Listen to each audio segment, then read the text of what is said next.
En el día de hoy, amigo oyente, llegamos al capítulo 12 de este libro de Isaías. Hemos estado siguiendo una serie de profecías que en realidad nos cuentan una sola historia. Esto comenzó, como hemos dicho en los programas anteriores, en el capítulo 7 y continúa hasta el capítulo 12. Y el período en el cual fueron realizadas estas profecías fue durante el reinado de Acaz, un rey bastante malo, por cierto, en contraste con lo que había sido su padre y su abuelo. Su abuelo fue el rey Usías, y fue en su época durante el tiempo que Isaías comenzó su ministerio a esta gente. El profeta está presentando esta serie de profecías, la cual comenzó con el juicio de Dios con esta gente. Y luego, él ha seguido avanzando hasta el momento en que vimos en el capítulo 11, donde él ha establecido el reino sobre la tierra en el cual el Señor Jesucristo reinará personalmente. Hablamos acerca de este reino en nuestro programa anterior. Después que esta gente haya pasado a través del período de la gran tribulación, entonces entrarán a ese reino. Ahora tenemos aquí en este capítulo 12 una nota destacada. Encontramos aquí al pueblo de Dios alabando a Dios y adorándole. Aquí podemos encontrar a Israel en el templo cantando alabanzas a Dios. Y no vemos a esta nación en el muro de los lamentos. Hoy Israel se encuentra en el muro de los lamentos. Esa es una de las razones por la cual decimos que no estamos viviendo en nuestros días el cumplimiento de la profecía, es decir, el regreso de ellos a su tierra, que como podemos apreciar, según este relato, no refleja el hermoso cuadro de alabanza aquí presentado. Observemos lo que tenemos ante nosotros.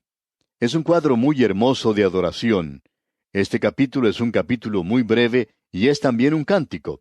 Es una hermosa joya, digamos de paso, y aquí tenemos la alabanza pura de los hijos redimidos de Dios, debido a su salvación y porque Él es el Creador. Ya se ha quitado la maldición de la tierra, y esa es una ocasión para alabar a Dios por haber demostrado su bondad en la creación.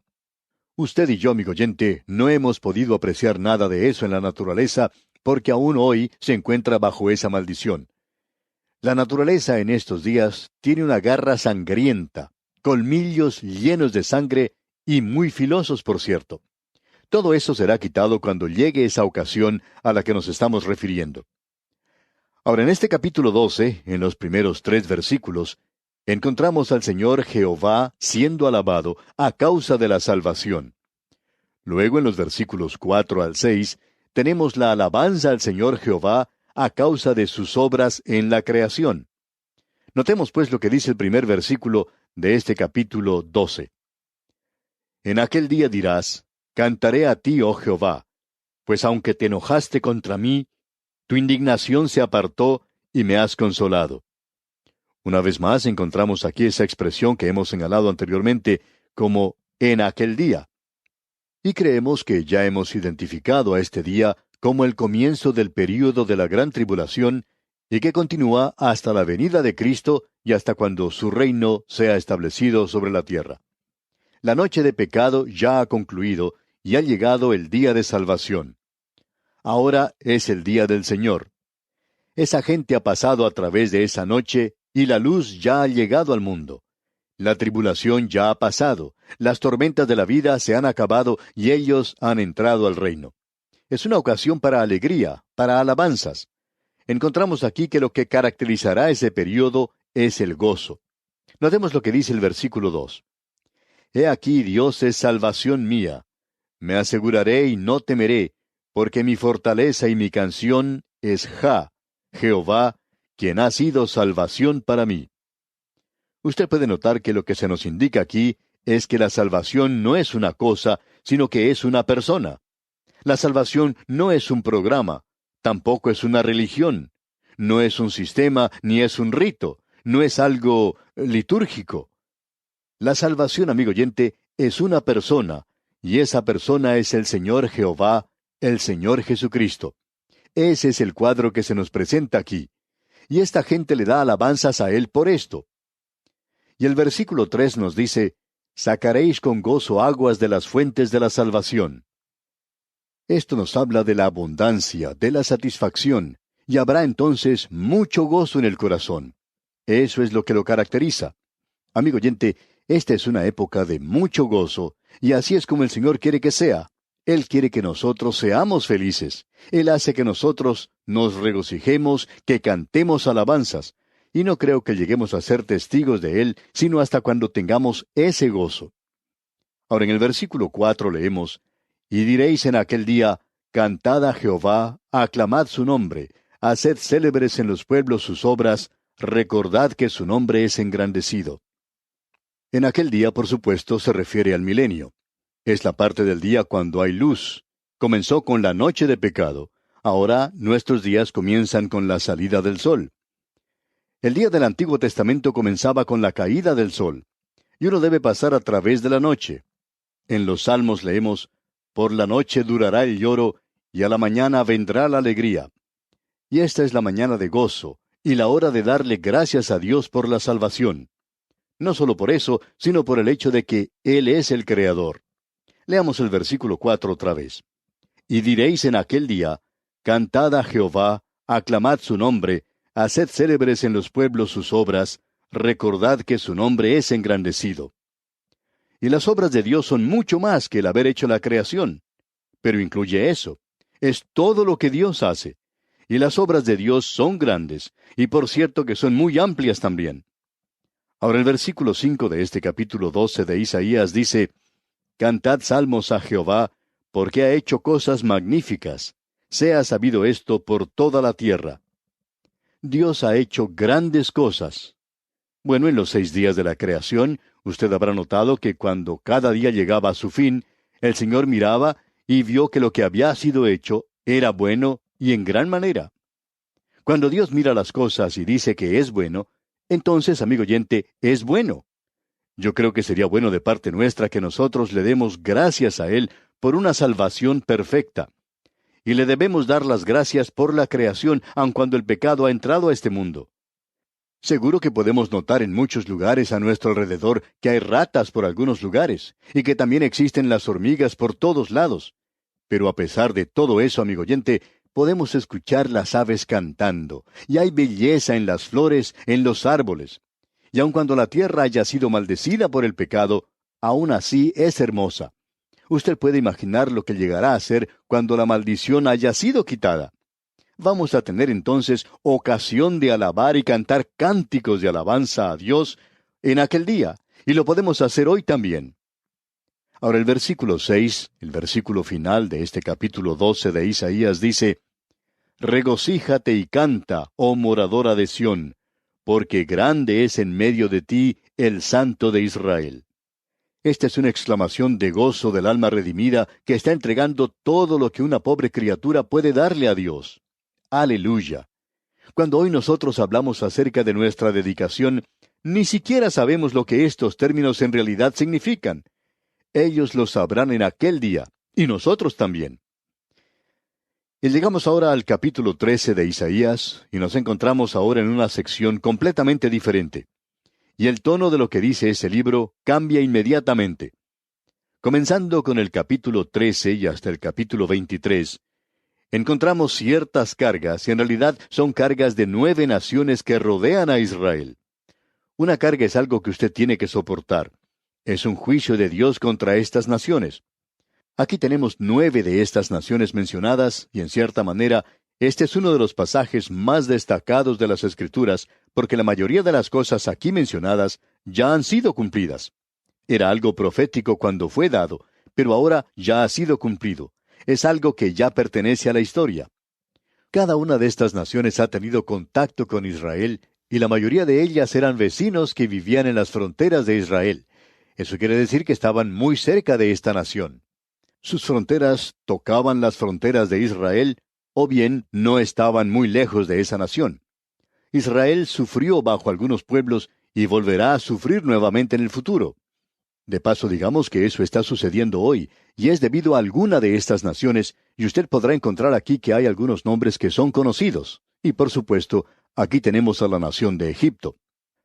Antes de entrar al texto de este capítulo, permítanos decir algo más como introducción. Debemos decir que algunas de estas profecías son para algunas naciones cosas del futuro, pero también que otras ya han sido cumplidas, y esta es una de las grandes verdades de que esta es la palabra de Dios, la profecía cumplida. Y esto hace de estos 11 capítulos algo muy importante, y vamos a ver más adelante, como vimos en la sección anterior, que Asiria era el opresor, pero aquí vamos a tener otro grupo de naciones, comenzando con Babilonia. Y la carga aquí es juicio. Y uno puede intercambiar estas dos palabras, carga y juicio, y el resultado siempre sería algo correcto. Esa sección que tenemos ante nosotros no fue algo que hiciera de este profeta una persona muy popular. A los profetas no les gustaba entregar esta clase de mensajes. No era la mejor forma de hacer amigos, pero la persona que tiene que entregar malas noticias no está buscando ganar algún concurso de popularidad. En el versículo 1 de este capítulo 13 de Isaías, encontramos algo en cuanto al juicio de Babilonia. Y allí leemos, profecía sobre Babilonia revelada a Isaías, hijo de Amós. Ahora, la palabra que ha sido traducida en este versículo como profecía viene del término hebreo masa, que significa carga, una cosa pesada, y tiene que ver con lo que acabamos de mencionar anteriormente. El mensaje es como una carga, porque en él se revela la ira de Dios, y es duro para el profeta el predicarlo. Aquí estamos hablando literalmente de la ciudad de Babilonia, y esto es algo destacado porque en los días de Isaías era un lugar muy significativo.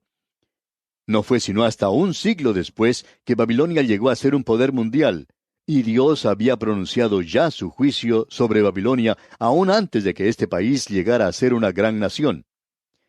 Esta sección no finaliza con la carga de estas 9 naciones, sino que continúa a través de 6 ayes en los capítulos 28 al 33. Y luego esto concluye con la calma y la bendición después de la tormenta. Una vez más, tenemos un cuadro milenial en los capítulos 34 al 35. Y aquí en este capítulo 13 tenemos entonces el castigo de Babilonia en el día del Señor. Opinamos que esto lleva una mirada hacia el período de la gran tribulación para su cumplimiento final. Y luego tenemos aquí la destrucción de Babilonia en el día del hombre. Lo primero es mencionado en los versículos 1 al 16, y luego en los versículos 17 al 22 tenemos la historia antigua cumplida, la gran tribulación y luego la historia antigua cumplida. Note usted ahora lo que queremos decir acerca de esa ciudad de Babilonia. Llegó a convertirse en una de las grandes ciudades del mundo antiguo. En realidad, llegó a ser la primera gran potencia mundial, y así fue reconocida por el profeta Daniel en el capítulo 11 de su libro. También en su visión, Daniel pudo decirle al rey Nabucodonosor, «Tú eres esa cabeza de oro». Fue el primer gran imperio mundial. Fue una gran potencia mundial. Ahora, en cuanto al futuro de Babilonia, cuando fue dado, creemos que probablemente deberíamos presentarlo en la escena de la época antigua, y sería que Babilonia iba a ser reedificada. Y aún así, él dice que nunca será reedificada. Aquí vamos a poder ver que Babilonia es también un símbolo de una rebelión unida contra Dios, y comenzó allá en la Torre de Babel, y finalizará allí cuando lleguemos a observar lo que nos dicen los capítulos 17 y 18 del libro de Apocalipsis, donde podemos apreciar a una Babilonia religiosa y una Babilonia política que gobierna el mundo. El período de la gran tribulación caerá en el gran juicio de Dios. Posiblemente esta sea la primera mención de esto en la Escritura. Ahora el versículo 3 de este capítulo 13 de Isaías dice, «Yo mandé a mis consagrados, asimismo llamé a mis valientes para mi ira, a los que se alegran con mi gloria». Ahora, consagrado aquí no tiene el mismo significado que puede tener para nosotros hoy. Siempre lo hemos utilizado en relación al creyente, pero no siempre ha sido así. Todo lo que esta palabra significa es aquello que ha sido separado para un propósito específico.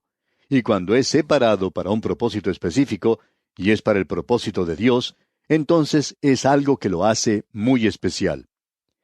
Todo lo que significa aquí es que Dios ha levantado a Babilonia para un propósito específico, y fue lo mismo que él hizo con Asiria. De Asiria había dicho, «Oh Asiria, vara y báculo de mi furor». Dios dice, «Yo te voy a utilizar para castigar a mi pueblo, y luego te juzgaré a ti». Y eso es lo que tenemos aquí en cuanto a Babilonia. Tenemos pues ante nosotros algo bastante destacado aquí. Y dice, Asimismo llamé a mis valientes para mi ira. Ahora se nos dice hoy que cualquier cosa puede ser consagrada, si es algo que ha sido separado para el uso de Dios o las criaturas de Dios. En la primera epístola del apóstol Pablo a Timoteo, capítulo 4, versículo 4, leemos: Porque todo lo que Dios creó es bueno, y nada es de desecharse si se toma con acción de gracias, porque por la palabra de Dios y por la oración es santificado. ¿Y cómo es santificado? Esa es la razón por la cual nosotros siempre debemos dar gracias y orar a Dios por nuestra comida. Aquello que nosotros comemos ha sido separado para un propósito específico, el de alimentar nuestros cuerpos. Esa comida no es diferente de cualquier otra comida, pero ahora está siendo utilizada con un propósito especial, y tiene que ser separada por medio de la oración. Tenemos aquí ante nosotros que esta nación está siendo separada, y Dios va a usar a Babilonia de la misma forma en que Dios usó a Asiria como instrumento de castigo de su pueblo, y luego Dios los juzgará, los castigará a ellos. Y en el versículo 4 de este capítulo 13 leemos: Estruendo de multitud en los montes como de mucho pueblo, estruendo de ruido de reinos, de naciones reunidas, Jehová de los ejércitos pasa revista a las tropas para la batalla. Y creemos que esto nos aclara que no estamos hablando de la palabra santificado. Esta gente va a llegar a realizar el propósito de Dios y van a tomar cautivo al reino del sur de Judá. Y en el versículo 5 leemos: Vienen de lejana tierra, de lo postrero de los cielos, Jehová y los instrumentos de su ira, para destruir toda la tierra. El pueblo de Babilonia será el instrumento de Dios. Y leemos en el versículo 6, Aullad, porque cerca está el día de Jehová, vendrá como asolamiento del Todopoderoso. Esta profecía mira más allá de cualquier cosa que sea historia en el presente, y está hablando del día de la gran tribulación. Luego en los versículos 7 al 9 leemos: Por tanto, toda mano se debilitará, y desfallecerá todo corazón de hombre, y se llenarán de terror. Angustias y dolores se apoderarán de ellos. Tendrán dolores como mujer de parto. Se asombrará cada cual al mirar a su compañero, sus rostros, rostros de llamas. He aquí el día de Jehová viene, terrible, y de indignación y ardor de ira, para convertir la tierra en soledad y raer de ella a sus pecadores.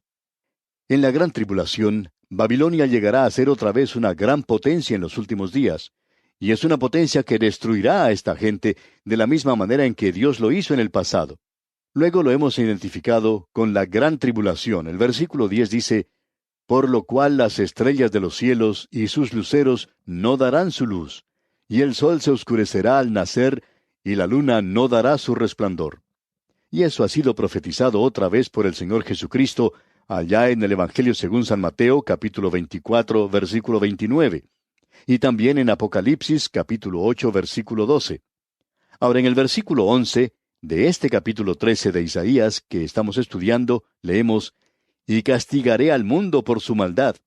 O sea que el mundo será castigado. Estamos viviendo en un mundo hoy que está avanzando hacia su propio juicio.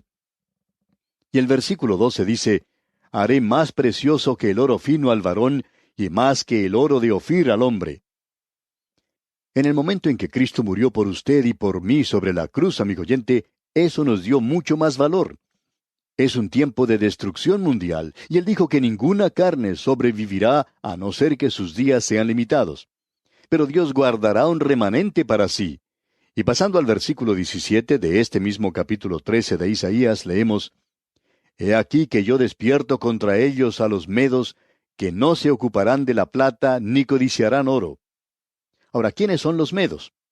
Bueno, los medo-persas son los medos. Ellos son los que destruyeron a Babilonia, digamos de paso. Babilonia fue destruida por el imperio persa. Y vemos que aquí el profeta ve a los medos. Y en el versículo 19 de este capítulo 13 de Isaías leemos: Y Babilonia, hermosura de reinos y ornamento de la grandeza de los caldeos, será como Sodoma y Gomorra, a las que trastornó Dios. Esto ha sido cumplido. Nunca más será habitada, ni se morará en ella de generación en generación. Ahora Babilonia será reedificada. ¿Pero dónde? No va a ser en el mismo lugar. El río Éufrates Ya está a un poco más de 20 kilómetros de distancia de las ruinas de la antigua Babilonia, y las ruinas están allí hoy como un recordatorio del hecho de que si usted permanece allí, usted contradice la voluntad de Dios. Pero permítanos advertirle, amigo oyente, que usted no puede edificar una ciudad allí y nunca ha sido reedificada. Pero Babilonia será reedificada, y en aquel día será destruida para nunca más ser reedificada. Las ruinas de esa ciudad permanecen allí como un monumento a la exactitud de la profecía que ha sido cumplida. No vamos a leer el resto de este capítulo 13, amigo oyente, porque todo esto ya ha sido cumplido. Dios mediante, en nuestro próximo programa, vamos a observar lo que nos dice el capítulo 14. Y a propósito, le animamos a que lea este capítulo 14 de Isaías, pues de esta forma estará usted al tanto de su contenido y sacará el mayor provecho posible de este estudio bíblico. Oramos porque el amor inquebrantable de nuestro Salvador Jesucristo inunde su alma, ahora y siempre.